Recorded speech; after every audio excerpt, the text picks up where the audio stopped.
I've never met a man or woman who said, "Oh, Robert, ever since I went sober, my life just went to shit." I've never heard of anybody. So tell me, what kind of person in your experience is ready to bring their higher self into their business life? I mean, most of the time they're ready when they fucking had enough.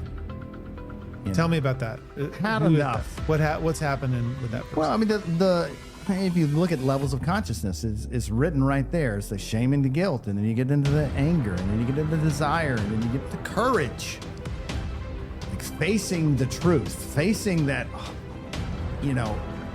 I'm done fighting this. This is not working. This is a reciprocal thing. It's the same patterns over and over, and I keep doing the same thing. And,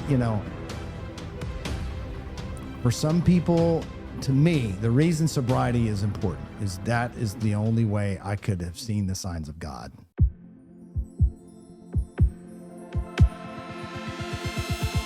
Here we are. All right. So tell me, what's this? A toast. So this is a Pathfinder, which is a hemp extract.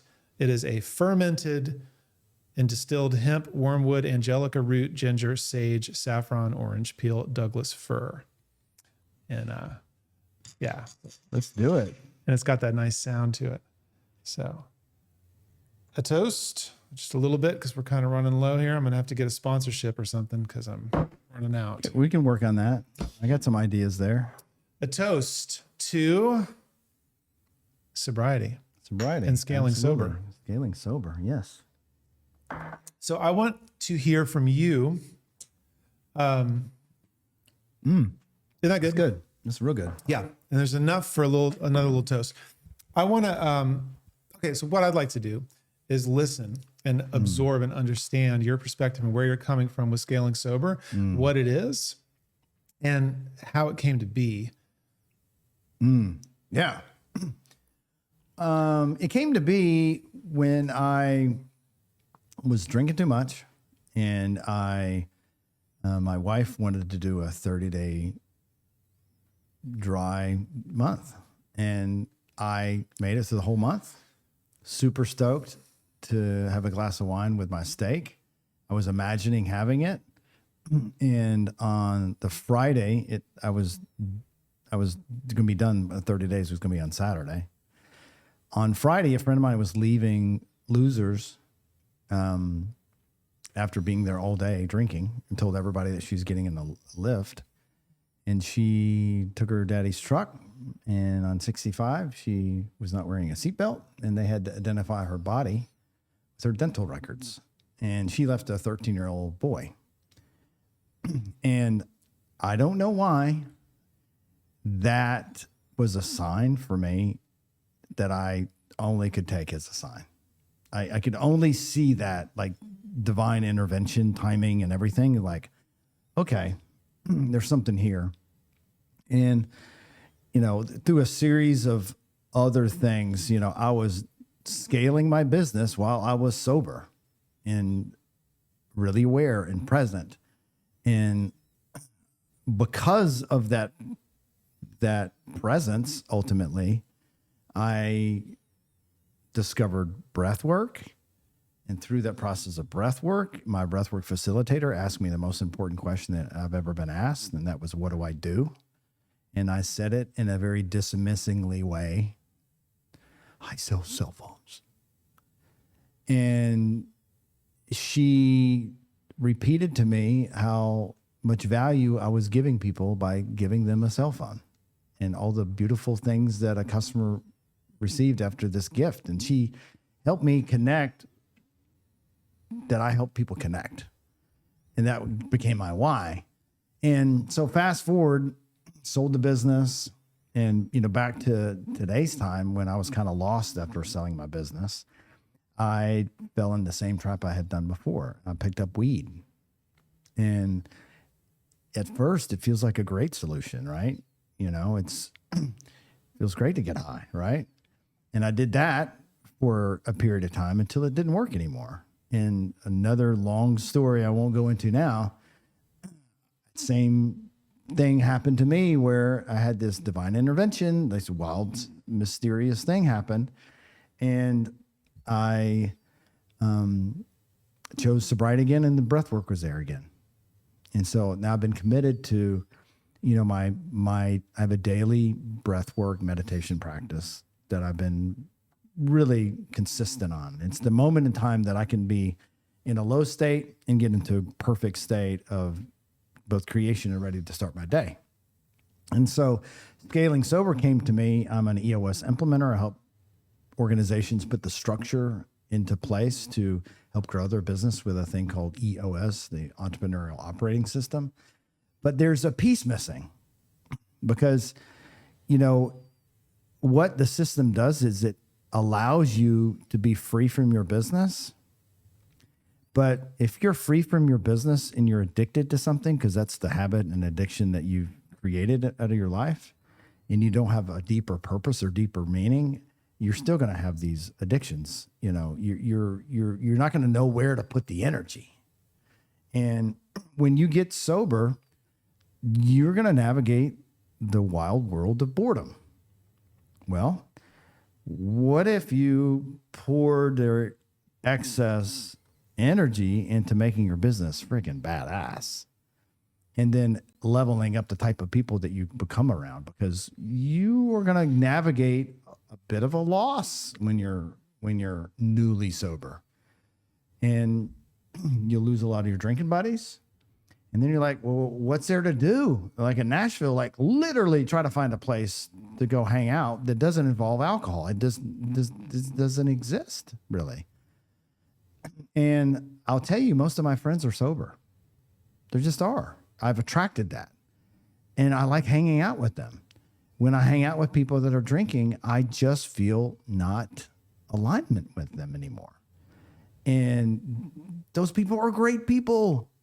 And I just have this thing that happens when I'm with someone that's present and aware that I can connect, and it just feels good. They're just like a deeper presence that doesn't exist when.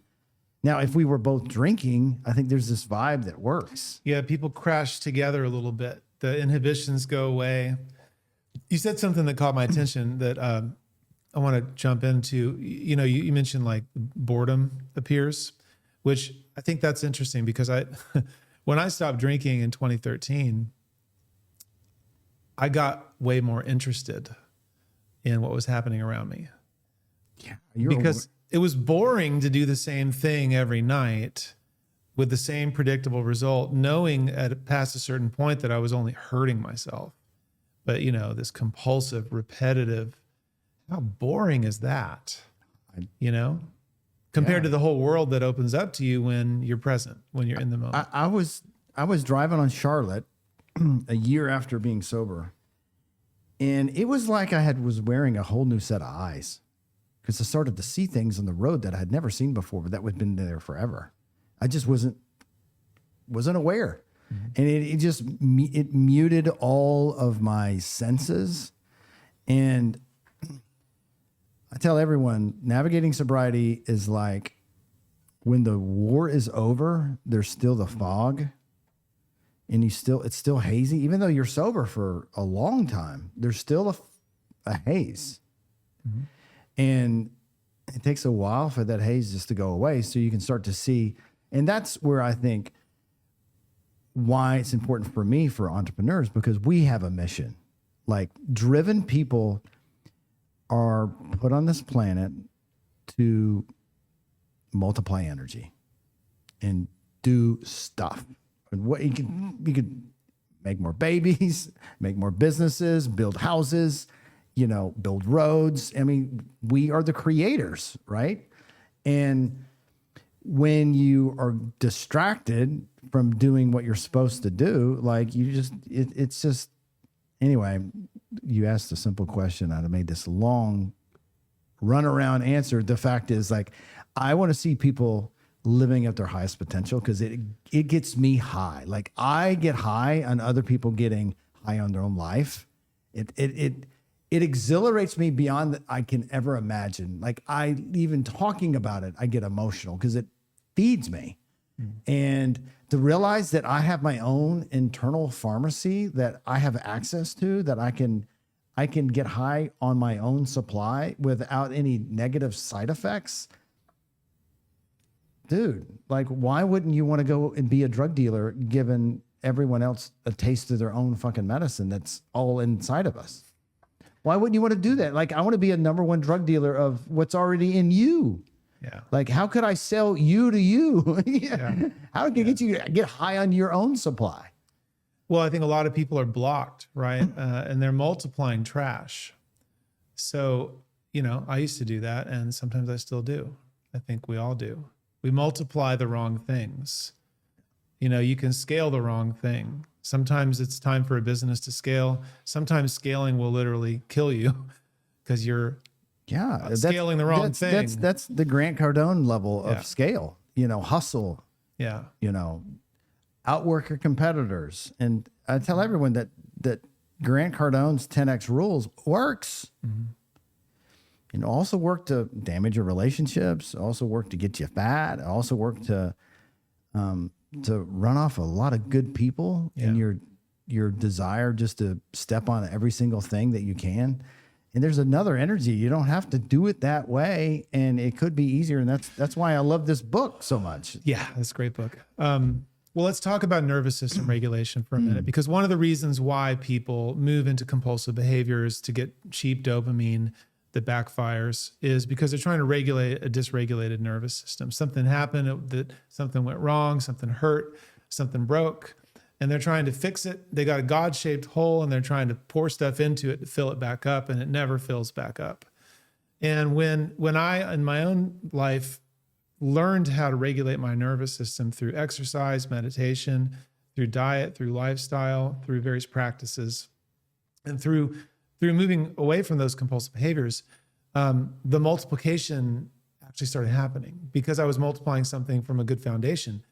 What do you find when you're working with founders, executives, leaders, visionaries, people that are entrepreneurs?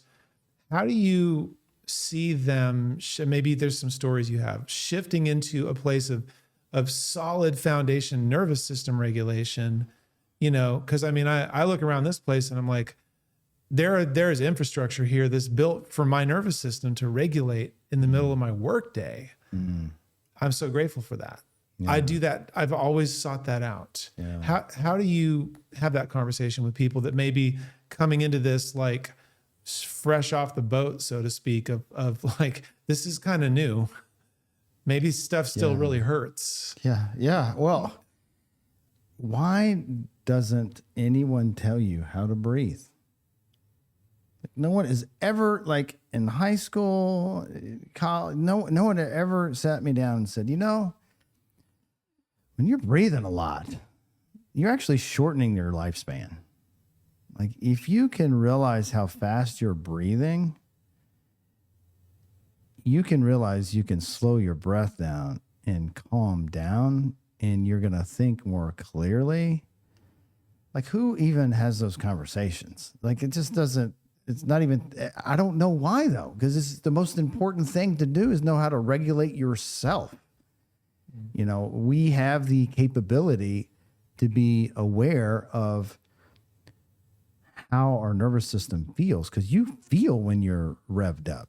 Now, there'll be some important times to be revved up, but revved up for the wrong reason right before you have a big sales meeting and you're living in this real anxious, frightened scarcity state, and you're talking in front of a sales team and you're telling them that they better make some sales or they're going to get fired.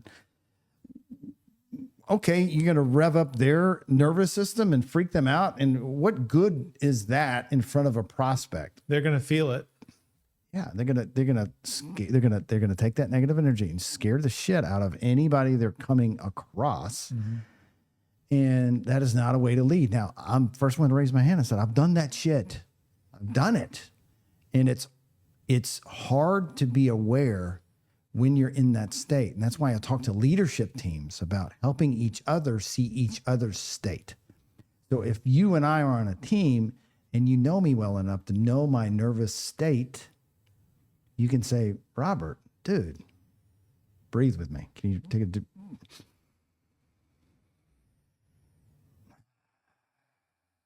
tap into that. Like tap into your heart, and you're living too much up here, and your mind is your solutions are not there.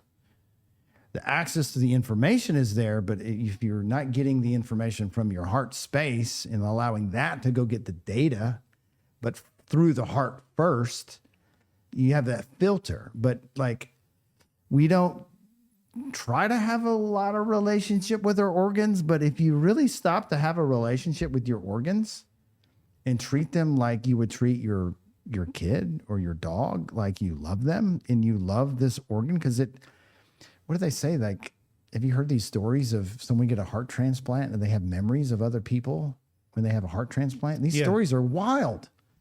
And so if your heart is storing data, wouldn't you just assume that maybe all the parts of you are also organisms? Well, they are, and that's where there's so much information that we all carry around that I'm trying to connect some dots here. So I look at a lot of places where people work, and I see well-furnished prisons that are kind of psychic prisons, that they're sort of mentally chained to certain behaviors and certain patterns. And maybe there's a fluorescent light flickering, or maybe there's, something about the space that feels like it's set up for a certain kind of extraction of value, or even could be a mutual extraction of value. There's a lot of people that during the pandemic had to work from home and then realized, hey, this isn't that bad. Actually, I can do meetings in my pajamas and eat little snacks when I need it, and I don't have to go down the street and buy a sandwich, and my fridge is right there, and I get just as much work done. But as we all come back together and have for many years now, I think that tuned me, at least, to have a higher set of standards and expectations for the kind of place that I would work. I can regulate my nervous system at my house a lot better than I can regulate my nervous system in a place that feels like a corporate office. Yeah. So tell me, what is the point of this place? What's the point? Because you're mixing together things that I think a lot of people don't realize can go together. Oh, of course. I mean, like, here's the first thing I decided when we got this place. It's a 12,000 square foot facility that can be events. It could be lots of things. I wanted a shower. Like, why do not every single commercial building not have a shower? You know why people are not in the bike lanes in Nashville? Because there's no shower. There should be any commercial building with X number of people. There should be a shower. Just like having a bathroom or having a little kitchen where you can. Yes. Because basic. And guess what? If you're having you need some energy, you take a cold shower. That's why we're gonna have a cold tub for 10 people. Because if you got a sales team that you want to really vibe together and really get excited about making your sales blitz calls, and why don't we all cold plunge and then we'll get to hit the phones for the next 2 hours? I promise you're going to get some people that are going to have some fun and enjoy it. That's pretty wild. But we also have a place to take a nap. Yeah. Well, the bed is not a normal bed. It's a $6,000 vibrational acoustical bed. So you can have an out-of-body experience. Maybe you take a nap, but maybe you have this wild imagination and create something, and you wake up from your nap inspired to go back to work. I mean, we have an $18,000 biocharger that literally gives you energy, and it could attack parasites. It could help you sleep. I mean, there's all these recipes. There's hundreds of selections of things you can use. I mean, I want to be able to go, if I'm frustrated, grab a pair of dumbbells and push on them. Yeah. Right between a call. Or maybe I want to have fun. I think work should be fun. I want to do work I love, and I want to be around people I love, and I can fucking do that. And I'm going to do that. And the invitation is out there. And a lot of people that are kind of stuck in their, I got my corporate office. The most growth I've ever had in my business is when I was getting a new corporate headquarters over in Metro Center. And as we were setting it up, they're like, hey, Robert, we got your office. And I was like, I don't want an office in here. Because what happens is when the CEO, owner of the company, has an office, you attract all the things. They come here with this problem and that problem. And I'm a dopamine addict, and problems are like dopamine fixes for me. When I solve them, I get a hit of dopamine. But it's very unfair because my team deserved that. I need to work on bigger dopamine hits. And so I chose not to have an office, and my team was there, and I would go there for meetings. But what ended up happening is they went to the leadership team when they needed help. They didn't come to me when they needed anything. And I needed that. And because I did that, I focused on big relationships. I focused on acquiring new businesses. And those are the things that helped us scale. Me being in the physical space is a liability. I have too many ideas. I cause problems in the business. I'm the typical serial entrepreneur with too many ideas and not enough people to know how to do them. I move too fast for most people. In fact, I probably shouldn't be in the building because it makes it hard for my team to get things done. Because that's the kind of person I am. And so sort of like highlighting, I think the value of a place where you can go get work done, and you can also, all right, here's my analogy. So I'm a member at Lifetime Fitness. One of my favorite things to do is get up early in the morning, work out, and then do a hot tub, shower in a hot tub there really early, especially on a nice day when it's kind of crisp outside and there's an outdoor hot tub, and it's like this perfect combination. I meditate and I do all these practices.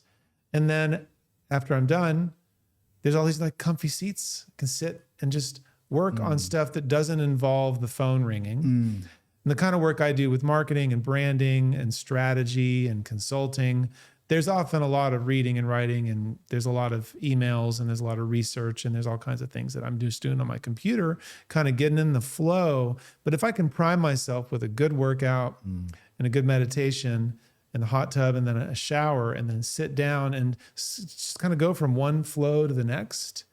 I also have ways of doing that at my house where, depending on whether or not the kids are home in the morning, or if I'm taking someone to school or not, that can kind of mess it up. But when I'm taking someone to school, then, that's the area that I haven't had a place to like, okay, it's like, it's not 5:30 in the morning and it's not just me. I just dropped my kid off at school, and now it's like 8:05. And the phone's going to start ringing pretty soon. And I got to get stuff done, but I also need to regulate. Am I going to drive all the way back home and like start behind the 8 ball because, I'm one of those people that likes to get up early and do have hours to myself, but I have priorities, right? I got a kid I'm taking to school or whatever, So what I love about what we've got here is like, all right, well, on those days, it really makes sense to come to a place where I can get all the work done I need to all day long, but there's all these accommodations. There's all these things. Yeah, you're in between a call. You go and change your place that you're at. Just move. I can shift into a flow. So, and you mentioned being in flow or being in state as a key to winning in sales. And I mean, that's so important. It's like they say that when you pray, God doesn't hear the words on your lips. God hears what's in your heart. And I think sales is actually an interesting form of mutual prayer because both people are praying to something that they can get what they want. And when a deal closes and it's the right deal and everything's good, everyone kind of clicks, and the vibes, the core of that is the vibe. It's not all just nuts and bolts and left brain, dollars and numbers. It's like the vibe. It has to feel like you flow together, and it's just so important to have practices or things you can do to actually get into a vibe. And I really think it's interesting that your foundation with all of this is sobriety, because when I hear the word sobriety, I think people hear different things. So I think some people, when they hear sobriety, they hear alcoholics. I don't want to be around a bunch of alcoholics. I'm not an alcoholic. I can stop whenever I want. I think other people hear the word sobriety and they think that's not me, and they really are right. They don't have a problem, but they also think that's not me. And I think other people hear the word sobriety and they hear what you said, which is there's a presence where you're not running away from anything. Yeah. You're right here. Yeah. Yeah, that's what it is. It's just presence. It's just, and that's hard. Like presence, to be present and have nothing to do. Like for you and I, it's not the easiest thing. It's not our default. We're so used to like this mind needs it's the racehorse. It needs to run. We were talking about that the other day, that there's a lot of neurodiversity in executive profile people, right? There's a lot of ADHD. There's a lot of unusual patterns of thought and behavior that I think accompany addiction. Yeah. So. And I think, the other modality I want to talk more about is I want to integrate dance in the club. Before I do my EOS sessions, I go and shut the door in the library and I turn up some music and I fucking dance like a lunatic. And I'm telling you, like, especially in the key to dance, it's not just dance. Like you got to get your body parts to cross over your center of your body. Okay. And whether you're jumping up and down and you're crossing your arms and legs, because what you're doing is you're activating both of the left and right hemisphere. And both in the left and the right hemisphere communicate at another level when you move that way. And in dance, you can do that. And it gets you on like the whole idea, and I know that everyone has experienced this, where if you're presenting, you're in front of a group. You ever been in that mode where you're presenting in your head, presenting? Yeah. Versus like in your body and your heart. Yeah, your heart. And in your head, it's a miserable experience. You're calculating, you're wearing the mask, you're saying the right thing because Joey's in the room, and don't say this thing because so-and-so and this person, and you're playing this walking on eggshells game, which is a miserable existence and is not flow and is an unattractive behavior. It is a telltale sign of an inauthentic person. And you can get out of that. Like a movement practice like I just described, you can even pull it off in your car, maybe in the elevator, you can pull it off, like get some tunes and like just get about 60 seconds. If you can get 5 minutes in, I am telling you, you will come across, you'll be speaking and you will think in your mind, you'll think, how is this brilliance coming out of my mouth? Like, is this really me?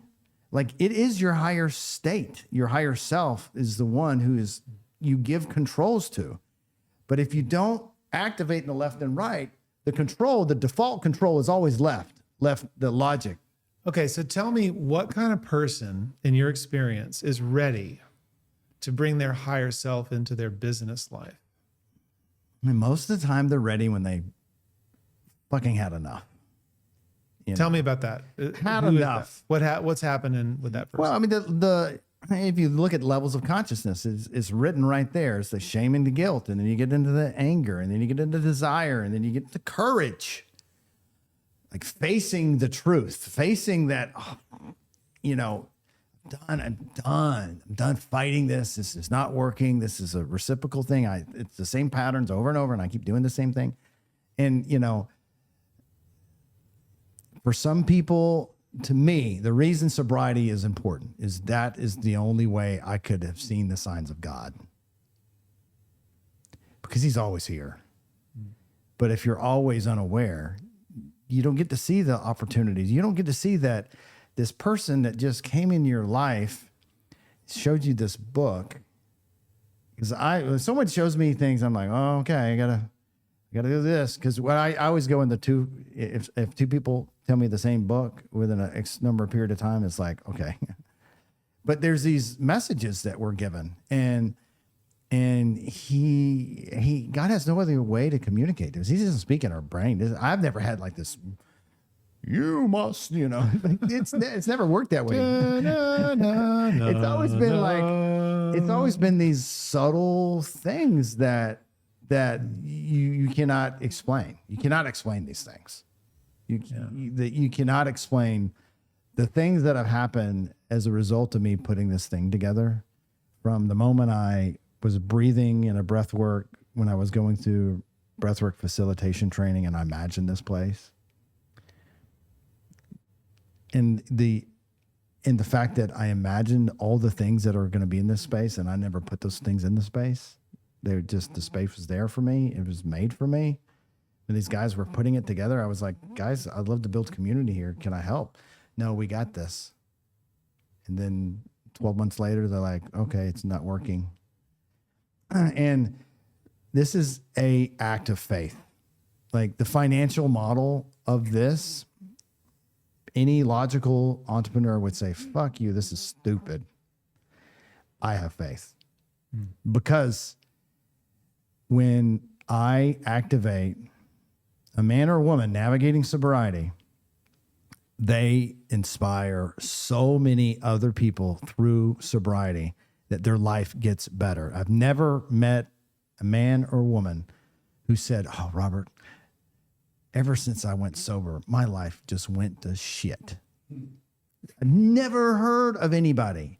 Now, is it easy? No. Is it supposed to be easy? No. But it's worth it.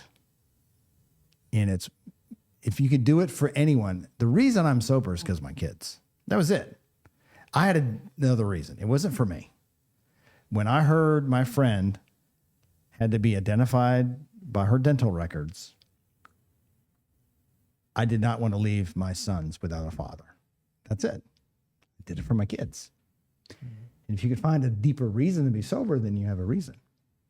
But I don't know if you can do that without some kind of aha. I mean, I have a friend of mine who is doing time.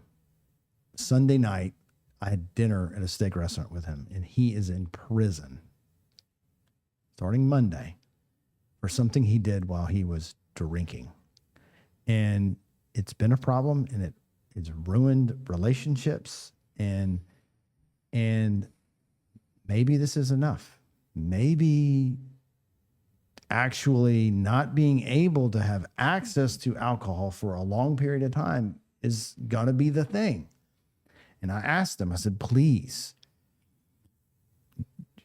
take this opportunity to get well and choose sobriety, because I think that's the only way. Now, we'll see. You mentioned having a vision of this place. Give me the vision of what happens. You mentioned you have faith, and faith is what powers prayer. And so in a way that every word can be a prayer. I prayed without realizing it for my to be able to spend more time with my kid. I had 2 kids now, but at the time it was my kid.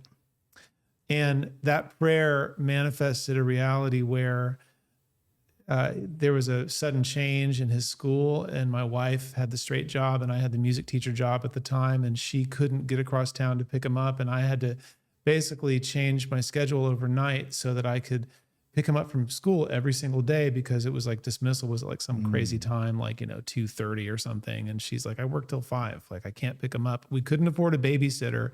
And I had the after school music teacher job at the time. And so I had to quit my job to pick my kid up from school. And my whole identity had been built up into this job. But you know what the problem was with the job? You never see your kids if you're working from 3 p.m. to 8:30 p.m. every night. Yeah. You're never going to see your kids unless you figure something else out. So I was praying for this without realizing, because I didn't realize how powerful the manifestation was of the power of words and the power of intention and the power of spoken intention. And I was just complaining. I wanted to be able to see my kid. And then be careful with what you wish for, because that's the power of it's magical. Well, here's the thing. Well, you tie love into it. Well, the beautiful thing was, it was coming from love because I wanted to be with my child, but it was also, it led to a complete change in the work I do. That was really when I went full tilt into marketing, branding, and business work, right? Up until that point, I had been dabbling in it and doing little things and adding things. Not committing. But I wasn't committing. My ships got burned for me when that happened. And then I went full into it, and then I had my first 10X. So 10X is easier than 2X. And that was infinitely easier than what would have happened if I had just doubled my teaching load. Yeah. That would have been doubled the crazy. time. No, impossible. Yeah. Well, the reason I told that story and the anchor point for that is the idea that our words are sacred expressions of divine intelligence moving through us and energy. So I want to invite you to give me the vision for this place, the highest and best vision for it now, of what this is turning into. Yeah. Well, I'm here to serve 100 people to achieve their 10-year vision so that when I turn 60, I'm in my hangar with my Vision Jet on my birthday, and people are saying how I help them navigate their 10-year vision.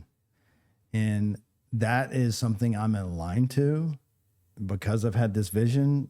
I've been booked to do EOS sessions in a hangar because I talk about 10X is easier than 2X. I've been in situations where I've met Bill Friss Jr. on the plane on the way back from coming to this unbelievable session from sitting in a hangar where God was like, oh, do you mean this kind of hangar? Is this the one you were kind of looking for? And you mean you saw it in your mind before I saw it in my happened? mind, and then they booked a session with me at a hangar, a brand new hangar, unbelievable space in Raleigh, in this unbelievable session room, but giant hangar with 2 citation planes, and it was amazing. I had this it was almost like God was like giving me like the pamphlet. It's like, was this, are you sure you want, this is what you, and it was exactly what I imagined. And then I'm coming back, I'm at the airport. At the airport, I've been talking about the 10X story of HCA and the whole story about the Friss meeting Jack Massey, who bought KFC from Sanders for $2 million and sells it 8 years later for like $274 million. Here's a guy selling fried chicken, talking to the guy with the first hospital in town and saying, hey, you should open a chain of hospitals. A lot of people are eating fried chicken. They might need to go to the hospital. May need to go to the hospital, exactly. And that's exactly what I was thinking this whole time. I said, if I ever get a chance to talk to the Friss, I want to ask him this question. I get to the airport. Who's at the airport? Bill Friss Jr., sitting at the Southwest Terminal. And you may wonder, why is a man worth $26 billion sitting at the Southwest Terminal? I thought the same thing. I wanted to ask him that question. But I said, when I sat down in the terminal, I said, well, God, if you really want me to meet him and talk to him, you'll put him next to me on the plane. And he put him next to me on the plane. Wow. And on the plane, I got to ask him that question. I got to spend 40 minutes with him. And it was really awesome to have that conversation. And by the way, he totally denied the fact that his dad probably saw the writing on the wall that, all these people eating fried chicken are going to be really unhealthy. No, he said it was good timing, the right people. He said all the things that you would want them to say. I was just kidding. I mean, I didn't mean that literally. No, I mean, of course, That's the first thing I thought of, though. I was like, yeah. When I stopped eating seed oils, I stopped eating fried chicken. Yeah, there we go. And now I don't burn in the sun. It's kind of weird. But I want my place to be 3 things. Okay, yeah. Tell me the vision. It's really simple. It's really simple. Okay. See it. I want you to see your vision. I want you to be able to close your eyes and be as if it's already happened. I want you to see it. And for some people, they already have it. Some people have a journey to find it. When you're around other people that have a vision, your higher self is like, wait a minute, that sounds cool. That sounds cool. And then you'll craft yours with due time. You don't got to come up with something. But rule number 1, see it. Number 1, be it. Be you. Just be you. Strip away everything else that isn't you and be you. And if you are you, you will attract the first step, seeing it. When you are you, the mask, that's the hustle, that's the grind, that's the faking it. It's not going to work. Maybe it works, but it's going to be an unfulfilled journey. We're not going to get to the place to get and have fun. We're going to go and enjoy the ride, because when we get to the place, we got to pick another place. That's just how it works. That's how we have to have a worthy goal to be striving for. So it's see it, be it, and last thing is together. As you're climbing your mountain, you're going to hit some twists and turns. You're going to get off track. You're going to find obstacles, which are these opportunities. Every obstacle you get is a gift. You just thank you for taking that big customer away. Thank you for getting me fired. Thank you for losing that product. Thank you for the tariffs. Thank you for whatever, because he is showing you the way through the obstacles. But inside that journey, you may have seen the mountain. As you walk to the mountain, there's a deep, dark forest. In the deep, dark forest is the exact same thing that they showed us in Wizard of Oz. Follow the yellow brick road. Follow the yellow brick road. Along the yellow brick road was the Tin Man, the Scarecrow, the lion. They all had something missing. But when they were together, they realized that they all had it. But it took all of them together to go, hey, you got the, oh, what? Oh, we all got it. Because it's all within. Like, it's not out there, it's in here. And so that's the story of the club. That's what we're building, is like, I want people to come here and go, oh shit, you mean this is my movie set? Yes, this is your movie set. You should get on this podcast with awesome, badass people that are going to help you grow your business, grow yourself professionally, personally. Maybe you meet your spouse, maybe you meet your best friend. And I think that is a worthy goal. And that's what I'm doing. I want to hear some stories about your darkest times and how you got through it.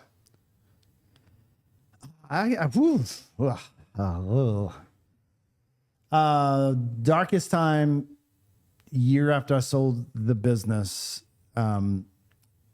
Long story short, T-Mobile acquired Sprint and totally fucked all the dealers. 22-year-old business, I had 300 people at the time. It was the last day of the month, last day of December of 2020, and I was on a Zoom call crying, saying goodbye to my team. Wow. And I felt like I had my tail between my legs. I was completely and utter defeated. I agreed to sell my company for not a fuck you amount of cash, like barely paid off the bank kind of money. My house was on the line. No other options. They had totally and utterly fucked me. They took me off the internet. T-Mobile took me off the internet. And I remember like it was yesterday, I was on my phone. I was like, oh, I'm trying to lose $500,000 this month. And next month, And then long story short, 21 was I had 12 locations to close. I'd sold the business, but I couldn't sell businesses. I couldn't sell stores. They were forcing me to close. So it was me and my business partner with 12 locations to liquidate $400,000 in product, thousands and thousands of dollars of fixtures. And it was depressing. It was sad. It was like having to live in the graveyard of your business and see all the things that were dead and no longer there. It was just sad. I hated it. And then I got in the habit of journaling every day. In December, I journaled a suicide note. I don't know why. And it didn't make any sense. And I talked to somebody about it. And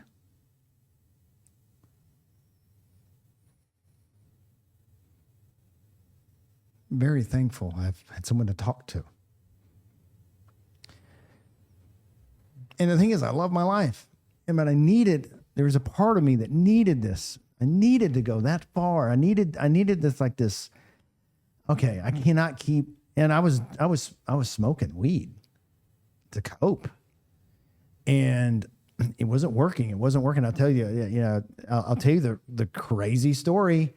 I had this friend tell me, dude, you got to come to Costa Rica. There's Envision Festival. I go every year, and I had an unbelievable time. I had the best time. I had a lot of fun. I'm at the airport. I'm coming home. I'm on the phone, and this police officer comes up to me, and I'm on the phone trying to get my COVID results. And I look down at my feet, and there's a dog laying on my backpack, a drug dog.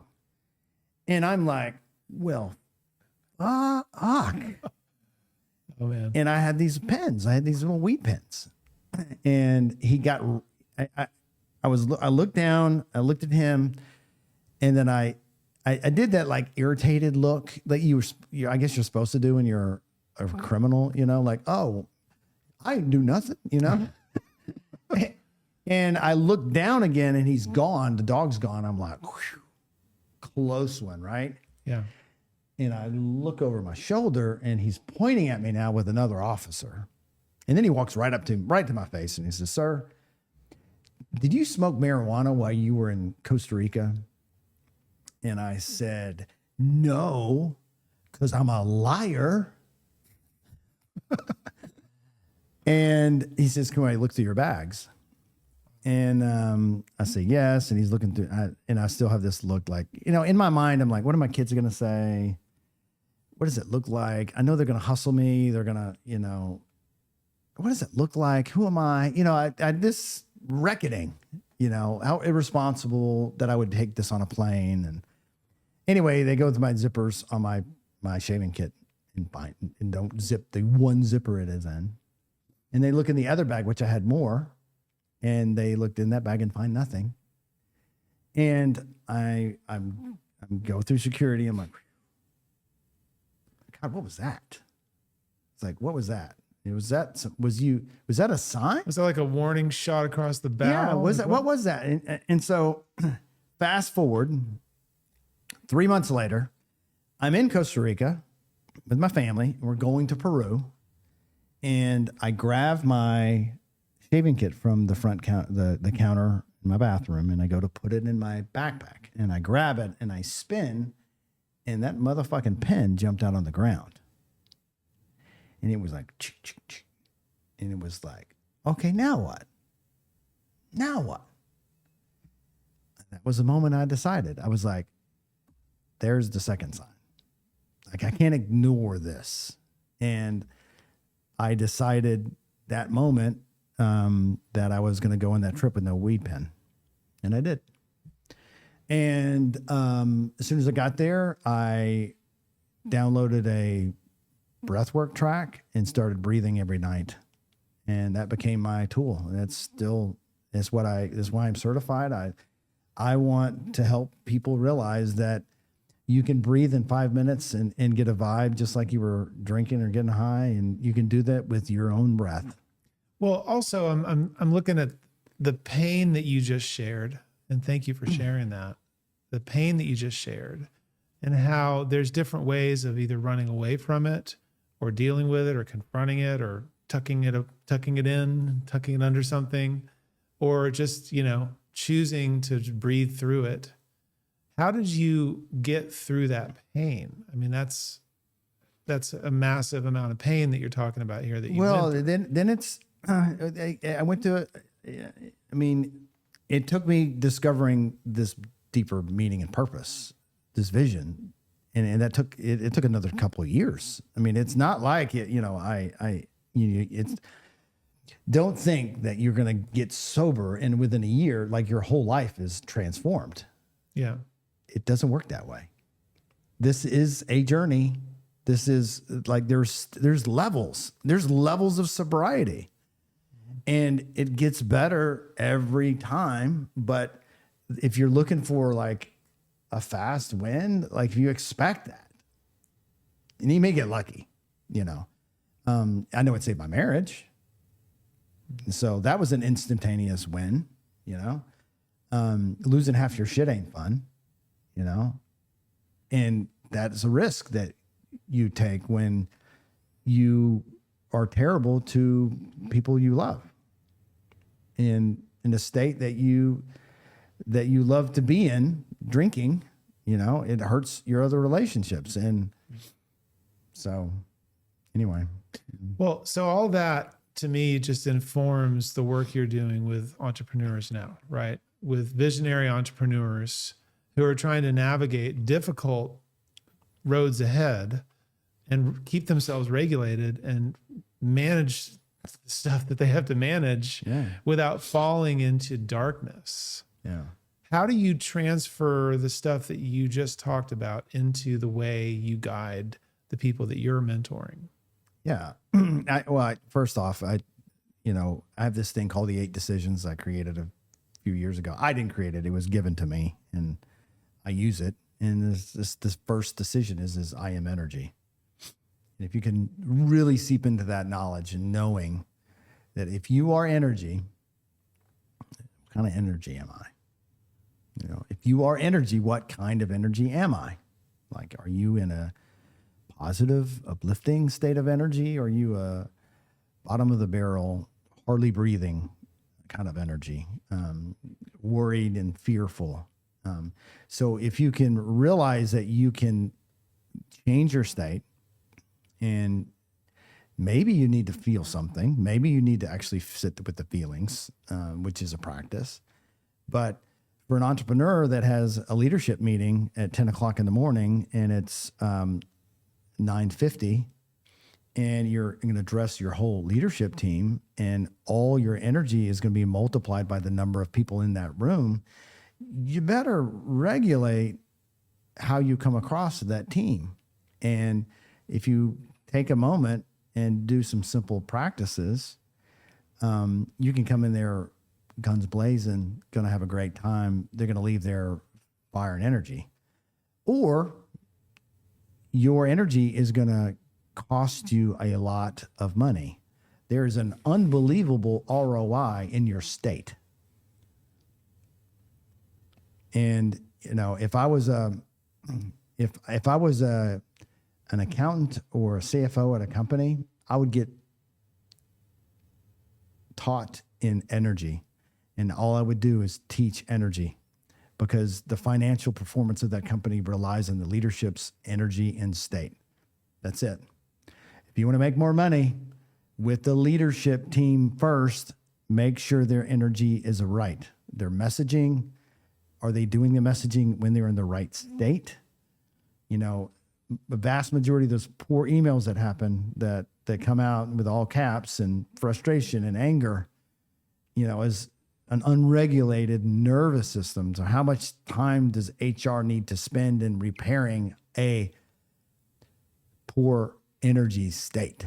So, I say the CFO needs to care about it, but every leader of the team needs to go through some exercise. And I do classes here, and I teach energy. I mean, when I give someone a tour, I walk them by the levels of consciousness map, and I show them what energy is, how to use love. Love is an actual emotion you can bring into any situation to power you through, to help you speak on stage, to help you address conflict.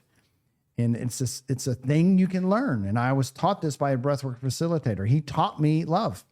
He taught me how to use a past emotion of a memory that I can play in my mind over and over. And I did that for 30 days, 10 minutes a day. And I can embody a feeling of love that I can bring into any situation. It's what Superman was doing when he went into the phone booth. He was putting on a cape. Cape is symbolic to love. When you vibrate at a higher level of love, you can see through things, your intuition. Some people can travel out of body. I mean, the 5D is real. I have astral projected. I have floated outside of my body, not because of any drugs. It's an actual thing. No one ever tells you the story of Superman and what the story is all about. It's just superhero. What is that? It's a story that everyone's a superhero. We develop Clark Kent to be insignificant and small, to fit in, to wear the mask, but we don't have to. But we do need to turn into Superman sometimes. And we have the ability, and everyone has that. I think about this set of core competencies you just described, which to me are the language of a mystic and a philosopher applied to corporate culture. Yeah. And what a gap there is in many places, not everywhere, but that's interesting to think about what you just described. How could that be brought in a functional way more to the people that need it? I do it through storytelling. I also do a thing called the decision experience. I truly believe that our true gurus are the ones in hospice care who tell nurses their regrets. There was this brilliant article written, 12 Regrets of the Dying, and they are the true gurus. They're not selling us a course. They're not selling us a program. They're not doing anything other than saying, man, I wish I had spent more time with those that I love. Man, I wish I had faced that fear. Man, I wish I had lived up to my potential. Man, I wish I had forgiven more. I wish I had lived my own life and not through the eyes of another. And you go through these, and I go through an experience with people, and they read them, and I have them rate from 1 to 10. And some of these are very triggering, because if you are in a place in your life where you're unsure and you're lacking direction, imagine your 100-year-old self sitting in a rocking chair, looking back at your life. Now ask him the direction. Ask him. He knows. He knows. He knows exactly what you would do right now, because he is old and he is frail. You have legs, you have energy, you can run around the block. You have so much opportunity, and he sees that in you, yet you cannot see it. And so it's within. It's always within. The crazy thing about this whole wide, crazy story, and I'll finalize this one final story. The man that helped me discover this love, he helped me build the 8 decisions. And he was in England. His name was David Florence. And we used the 12 Regrets of the Dying. And in 2 years, he would be in hospice care, dying. And I was in a men's retreat, and I was at this men's retreat, and I convinced everyone to do one of his breathwork audio tracks. And we breathed with his voice. And he's got this unbelievable voice. And if you go to 8 Decisions on the YouTube channel, you can listen to David Florence's voice. It was unbelievable. And we breathed, and we sent him love because he was dying. And the very next day, the owner of the property was there, and he had a 6-year-old son. And I played with his son for like 2 hours. And I had the best time. This kid was nothing but love and energy. He was just like amazing. He made me run around like a little kid. I had so much fun, like really true joy. And a week later, Dave passed. And so I went to England, and I drove out to where his ceremony was, his life celebration. And I was a little bit late. I didn't know a soul. I was the only American there. And I walk in, and there's all these images of Dave on the wall. And it was like, I choked up. I couldn't contain myself. And I was walking to the bathroom to get away and to kind of compose myself. And there was a picture of Dave when he was 6. And I was startled. I was startled. And I was like, this doesn't make any sense. I can't reconcile what I just saw, because it looked just like this kid that I was just with like 3 weeks ago. And I'm going to pull up on my phone here. And so I hurried up. I went to the bathroom and I looked up my friend on Facebook and I was like, surely he's got his son, an image of his son I could see. And that's Dave. Yep. And that's the boy. Looks just like him. It's incredible. Yeah. And it was right before I got a chance, I was speaking, and I'm not trying to toot my own horn, but everybody had notes and I didn't have notes.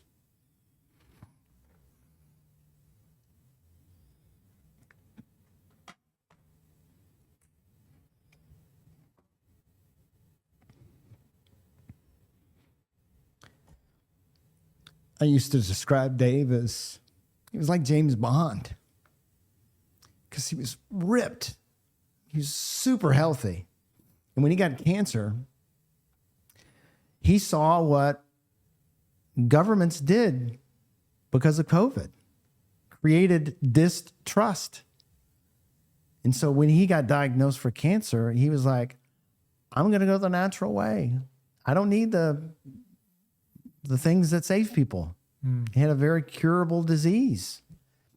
And he made a choice based on his information that he had that he trusted, right? And anyway, this guy took care of himself. And but he was just like James Bond. And James Bond was like this powerful dude, like money, the guns, the women, the power, right? Dave had love. That was his thing. And he's everywhere. He's in everyone. He's in plants. He's in connections. He's in just life. He's in all of us. And so it gave me so much it's just a spiritual, like God moment for me. That was just, I cannot take it away. And all that happened, because when Dave got sick, I let go of the dream of what I wanted to do. The 8 decisions, and choosing sobriety is a decision, choosing that I am energy, choosing that I help other people, choosing that I have a purpose, choosing that I face my fears. Like, these are decisions. And when that all happened, it was like, of course I cannot stop. Of course I signed this lease. You said you let go. What do you mean by that? I had let go of the dream to do it because Dave was sick and he was dying. And it was in his death that it was like, oh, yeah, here he is. What would you do if you were 100? Would you chase your dreams at 51? Oh, yes, you would. Your higher self knows what it wants. And that's why it creates anxiety and fear and all these other things in you when you're off track. It's like, wake up, go. And anyway. Thank you for asking good questions. Thank you. That was profound. I appreciate it. Thank you. So let's do one more. All right, toast. let's go. If there's anything left in here, that's just a little bit. This is tasty. I need to get some. Yeah. Where's this at? It's Sprouts. It's all over the place. Oh, really? Yeah. To becoming your best future self. Yes.